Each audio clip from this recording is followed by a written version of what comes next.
Hello everyone and welcome to today's lecture on psychiatry. So in this lecture, we will be discussing about what psychiatry is, what is forensic psychiatry, what are the basic concepts in psychiatry, their medical legal importance and their relation to injuries. Okay, so now firstly, what psychiatry is and its difference with forensic psychiatry. Now we talk about psychiatry, so it deals with study, diagnosis, treatment and prevention of the mental illness. So simple, this is psychiatry, study, diagnosis, treatment and prevention. Now coming to forensic psychiatry, it is same as psychiatry, but it is the application of the knowledge of psychiatry in administration of justice. So when this term forensic come before a word, then you have to add the term administration of justice. That's it. So psychiatry and forensic psychiatry. Now moving on to the few basic concepts. First we will talk about consciousness. Now what consciousness is? So consciousness is awareness of self and the environment.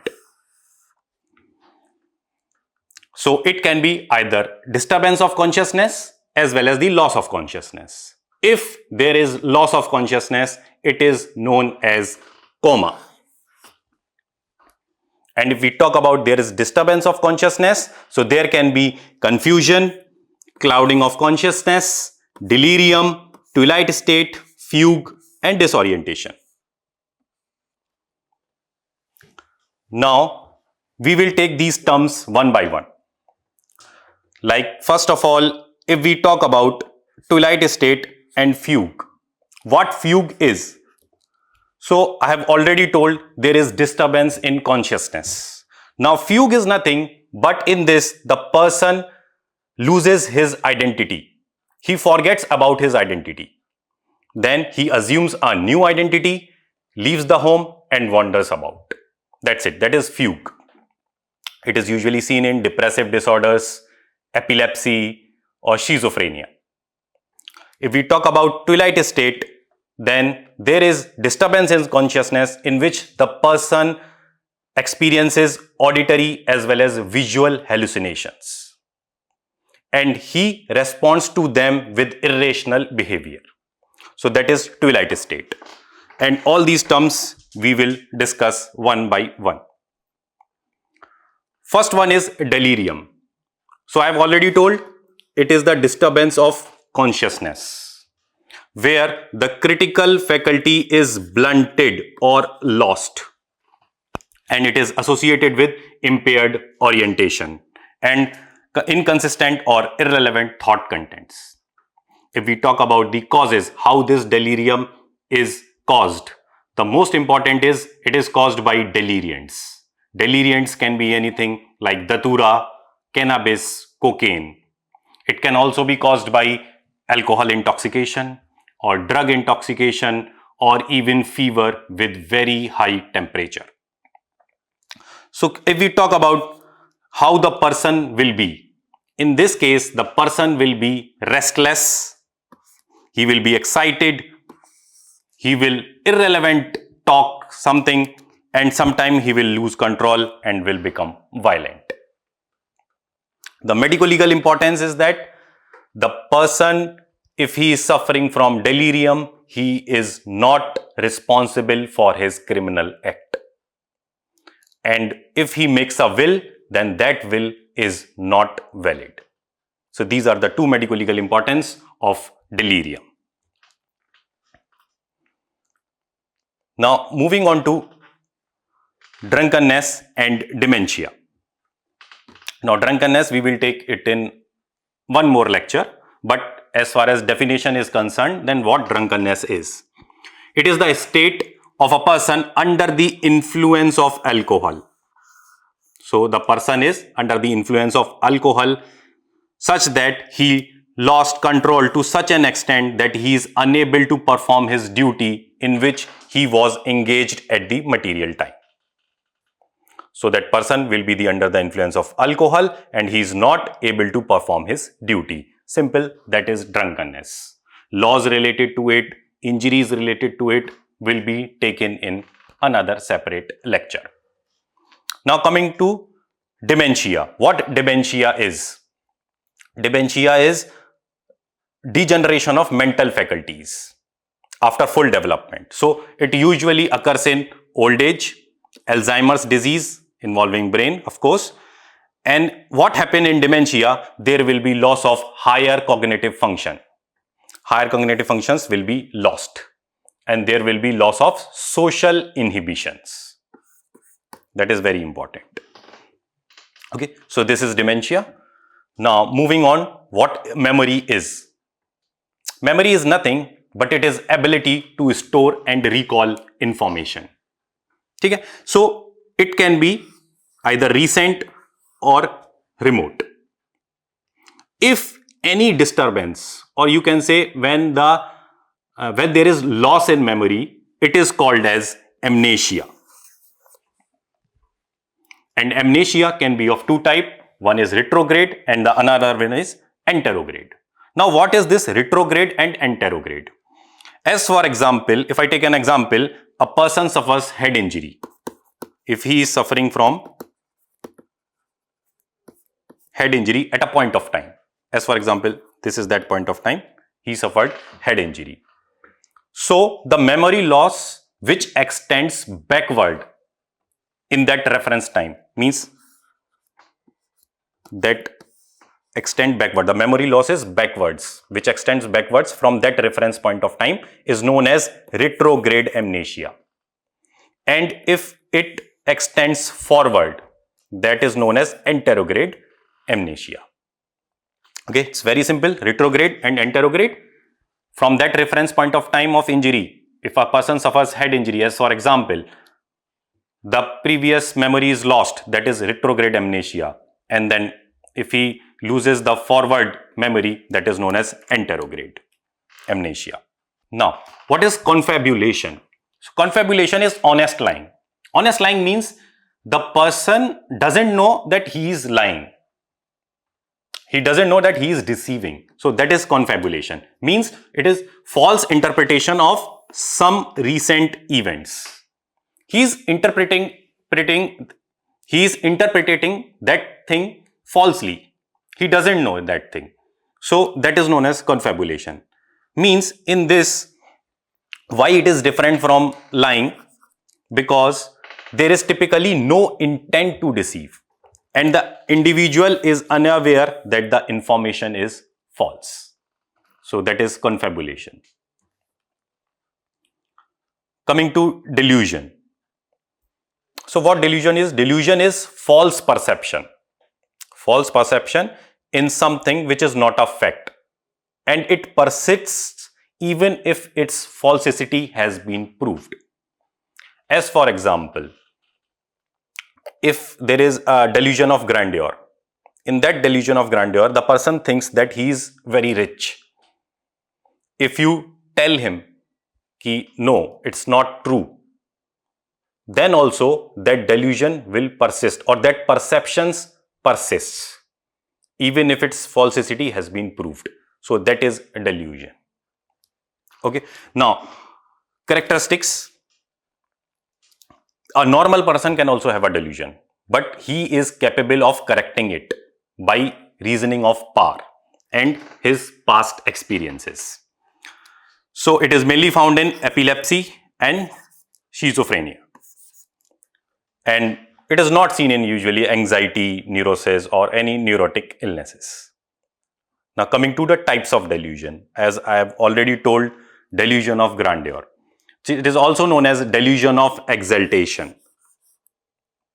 It is a pleasant delusion, and then in this there is feeling of greatness or power. So as for example, a man imagine himself to be very intelligent or rich, but the reality is different. So this is delusion of grandeur. I will show you the photographs. As you can see, the first one, this person thinks that he is king. This is nothing but delusion of grandeur. In the second one, he thinks that he is Superman again. And in the third one, the animal thing, he is bigger animal. It is also a delusion of grandeur. It can be of power, rich, or anything. Coming back to second delusion, that is delusion of persecution. It is of course an unpleasant delusion. Now what happened in delusion of persecution? Like the sufferer, the person believes that something bad is going to happen to him. It's like he fears that he may be killed by somebody. The life of a person becomes full of distress and helpless. He will be helpless. And in that, he may commit suicide. So that is delusion of persecution. If we talk about delusion of influence, that is the third one. The sufferer strongly believes that his thought process, activities and behavior are all controlled by some external supernatural power. Like some external supernatural power is influencing him. So that is nothing but delusion of influence. So such person, on the basis of these imaginary command or those imaginary hallucinations from these supernatural power, they may commit some unlawful act. And what is the medical legal importance of that? I will tell you later. Now coming to the fourth one, that is delusion of reference.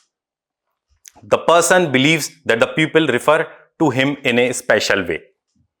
This may create conflict between the person and with strangers, as he may think that a stranger was looking at him or talking about him. Someone is talking about something else, but that person who is suffering from delusion of reference think that those person are talking about him or they are looking at him. So this is known as delusion of reference. You can see the photograph. This person is thinking that these two persons are talking about him. So this is nothing but the delusion of reference. Now the fifth one is delusion of infidelity. In this delusion, the person thinks that his or her spouse is cheating on him, or he or she is not loyal to him. In this type of delusion, only the males, not only females are also the sufferers, but usually the males are the sufferers. The person, that male will think, the male who is suffering from the delusion will think that his wife or his lover does not love him and she has some intimate relationship with other persons. So in that case, those males or those husbands will torture their lover or wives, and they can even kill their lover or wife, and then after that they will commit suicide. So this is nothing but delusion of infidelity. Okay, you can see in the photographs. Now coming to nihilistic delusion. It is also an unpleasant delusion. Okay, so this is mainly found in negative attitude persons. So the sufferer, the person who is suffering from this nihilistic delusion, always think that the world does not exist at all. There is nothing. He doesn't exist. He will think that there is no world and he himself is not there. So this is nihilistic delusion, or also known as Cotard syndrome. Now the seventh one is hypochondriacal delusion. In this, what happened? The person thinks that he is ill, and then he will go from one hospital to other hospital or from one doctor to other doctor. All his reports will be fine. There is nothing to worry, but he thinks, he has a delusion that he is ill. And it is also known as hospital hopping syndrome, or also known as hypochondriacal delusion. Okay, I have already told, the person believes that there is some pathology or abnormality with some part of his system or the organ. Okay. So he will feel depressed, thinking of different diseases in his body. He will be helpless and will lead to depression. Now, last one is delusion of self-reproach or self-criticism or self-accusation. It is an unpleasant delusion. So the sufferer realizes his fault in past and he blames himself for the failure. So he thinks that whatever sin or wrongdoings he has done in past is contributing to his present or the future. It will create a depression and the person punishes himself by terminating his own life. So it's like self-accusation. He is accusing himself that whatever he has done in past is deciding his present or the future. So that is delusion of self-reproach or self-criticism or self-accusation. Now there are something known as delusional misidentification syndromes. So there are 4 DMS or delusional misidentification syndrome. One is Capgras syndrome, another one is syndrome of subjective doubles, third one is syndrome of intermetamorphosis, and the fourth one is the Frigoli syndrome. Now we will take one by one. Capgras syndrome, in this or the delusion of doubles, the person has a delusion that either his friend, spouse, parent or any other close family member has been replaced by an identical looking stranger. In this, 3 things are important. One of his closely related or close family members has been replaced by identical looking imposter, that is a stranger. Okay? So the familiar person is thus seen as a stranger. As for example, he will have a delusion that his spouse has been replaced by some stranger. Now his spouse will be a stranger for him. So it is a delusion that is known as Capgras syndrome. Now moving on to syndrome of subjective doubles. So in this, the patient's own self is perceived as being replaced by a double. So that is the second one. Third one is syndrome of intermetamorphosis. Familiar persons are believed to have exchanged identities. Here, no stranger is involved. In Capgras, a stranger was involved, but in case of intermetamorphosis, there is no stranger. Only there is exchanged identities. As for example, his brother has been exchanged by any of his other member, but he knows both of them. Okay? Or the person misidentifies his wife as his deceased mother and later as his living sister. So that is known as intermetamorphosis. Last one is Frigoli syndrome. It is a delusion in which one or familiar person, usually the persecutors following the patient, repeatedly change their appearances. They will repeatedly change their appearances. As for example, in this delusion of Frigoli or Frigoli syndrome, the person thinks that any person who is following him is changing the appearance from one to another, or then to third one, then to fourth one. So that is known as Frigoli syndrome. Now coming to the medical legal importance. Now first one is it will reflect the mental abnormality of the person. Okay. Secondly, they are not responsible for their act. If he do some criminal act, then he is not responsible for his act. Then suicide is of course a major risk, and testamentary capacity. Testamentary capacity is nothing but it is a capacity to write a will. So if a person is suffering from delusion, then that will is not valid. So these are the 4 medical legal importance of delusion. Now coming to perception. So we are perceiving various things around us through our sense organ. So sense of perception, if there is any change or alteration in the sense of perception, it will lead to 2 things. One, there will be sensory distortion, and the second one, there will be sensory experiences, if any alteration in the sense of perception is there. So for sensory distortion, there will be 2 things. One is macropsia, another one is micropsia. Like in macropsia, we are perceiving a thing bigger than its size. That is macropsia. And smaller than its size, it is micropsia. Now coming to sensory experiences. It can be either hallucination or illusion. So we will take hallucination as well as illusion separately. So it is false perception or false sense of perception. In hallucination, there is false sense of perception when there is no external stimuli. In case of illusion, there is false sense of perception when external stimuli is present. So the difference between hallucination and illusion is about is of external stimuli. If it is present, then it is illusion, and if it is not present, that is known as hallucination. Now, types of hallucination, it can be auditory, visual, olfactory, gustatory, tactile, and psychomotor. Now, taking one by one, auditory hallucination.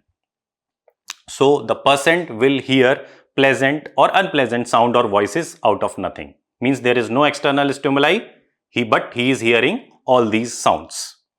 Okay? So, he may presume that someone is talking to him when there is none.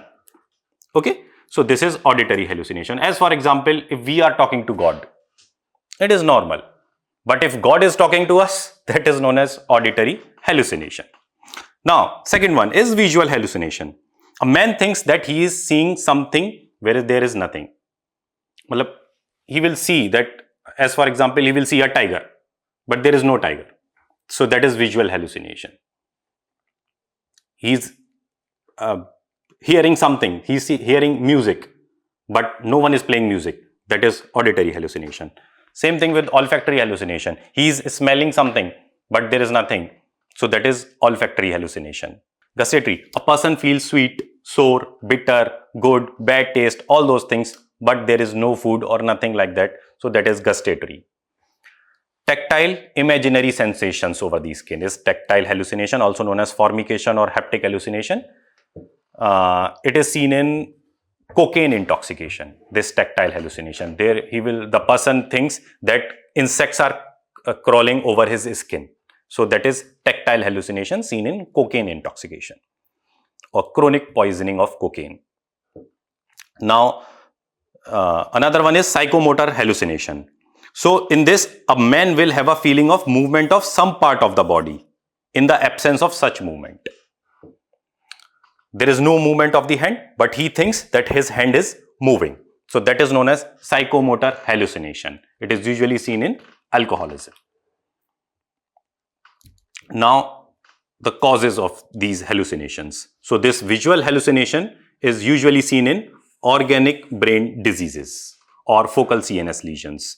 Auditory is seen in schizophrenia, gustatory in temporal lobe epilepsy, olfactory in schizophrenia, and tactile in cocainism. I have already told chronic cocaine poisoning, there will be tactile hallucination. So, medico-legal importance, if a person is suffering from hallucination, he may commit suicide or even homicide, especially when he get command hallucinations. So, he will get command hallucination means this is auditory hallucinations. The person will hear some command like you have to kill this person or you have to do suicide. So, he will follow those commands and he will commit either homicide or he will do suicide. So, this is all about hallucination. Now, what this illusion is? So, it is a false interpretation of sensory stimuli. It can be visual or auditory which has real existence, means there is external stimuli is present, but he is interpreting it falsely. So, that is illusion. It can also be present in normal person in dark or during small emotional stress. So, we can take example of illusion like a dog may be interpreted as a tiger or a rope may be mistaken for a snake. So, tiger, snake, these are the external stimulus, but the person is falsely interpreting it. So, this is illusion. So, illusion can be of two types, or you can say there are two types of illusions, illusions of unfamiliarity and illusions of familiarity. So, there are two words, one is jamais vu and the another one is déjà vu. What happens in jamais vu? It is the experience of being unfamiliar with a person or situation that is actually very familiar. A situation as for example, a person, he is familiar with that person, but that person thinks that, or there is an illusion that he thinks that that person is unfamiliar. So, that is experience of being unfamiliar to a person who is familiar to him. So, that is known as jamais vu. If we talk about déjà vu, it is experience of being familiar with a person or situation that is actually very unfamiliar. So, these two are different things. Jamais vu is experience of being unfamiliar to a person or a situation that is familiar to him. While in deja vu, it is experience of being familiar to a person or a situation that is unfamiliar to him. So that is illusion of unfamiliarity and illusion of familiarity.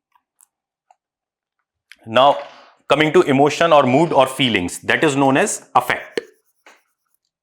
And the symptoms related to affect are anxiety, it can be phobia, obsession, panic and irritability.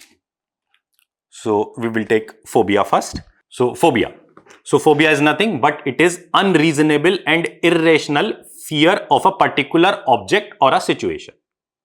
Okay, it can be of many types. We'll take few types, as for example acrophobia. Acrophobia is nothing but it is a fear of high places. Agoraphobia, it is a fear of open space. Nyctophobia, fear of darkness. Claustrophobia, fear of closed space. Xenophobia, fear of stranger. And genophobia, fear of sex. So these are various phobias as you can see in the picture. First one, from high altitude. Second one, third one, fourth, fifth, sixth. Xenophobia, fear of closed space, then fear of darkness, fear of again darkness, and fear of strangers. So these all are phobias. Now moving to obsession and compulsion. So obsession is characterized by appearance of a single idea. There will be, first of all, single idea, thought or emotion, which constantly disturbs the sufferer, which he recognizes as irrational, but persist in spite of the effect to drive it out from his mind. So there will be one idea or thought or emotion will be there in that person, and that idea will disturb him, but it will not go, it will persist. So that is obsession. Compulsion is, it is a repetitive behavior. So it is a repetitive behavior done by an individual in spite of knowing that it is not correct. So as for example, being repeatedly washing hands or checking logged premises again and again. So that is compulsion. You can see in the picture, the person in this washing hands again and again. In the next picture, first there will be an idea and obsessive thought, then there will be anxiety, then compulsion, and there will be temporary relief because of that. Checking the locking and unlocking of the door and switching on and off of the lights. Last topic is impulse. It is a sudden, irresistible force compelling a person to perform some action without any motive and forethought. He will not have any motive, but that force or that thing will compel him to perform some action. As for example, kleptomania. There is a irresistible desire to steal article of small value. Pyromania, he will set anything on fire, any building or anything. Mutilomania, there will be irresistible desire to mutilate animals. Dipsomania, he has irresistible force or desire for alcohol drink. Then there can be sexual impulse as well as suicidal and homicidal impulse. Now if we talk about the medico-legal importance, if a person commits some offense as a result of impulse, then he is not responsible for his criminal act. Laws related to it we will discuss in another lecture, but now in impulse, just remember, any person who has committed some offense, if he is under the influence of impulse or if he was suffering from impulse, then he cannot be held responsible for that criminal act. Thank you.